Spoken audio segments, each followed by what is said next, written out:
Welcome back to another technical deep dive here in the debug zone. Today, we're tackling a big question and breaking it down with insights from other users. Hopefully, this clears up some misconceptions and helps you get the answer you need. So buckle up, stay a little curious, and let's jump right in.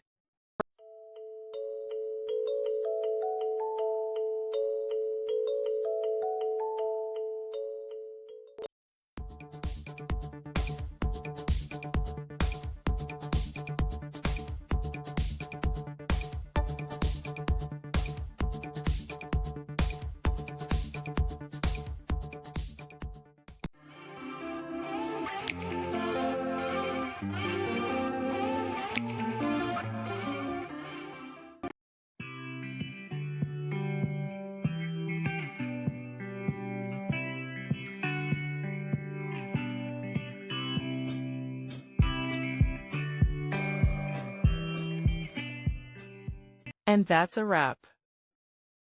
I hope you found the answer you were looking for. If you did, take a second to hit that subscribe button. It really helps out. And let me know in the comments which solution worked best for you. See you next time in the debug zone.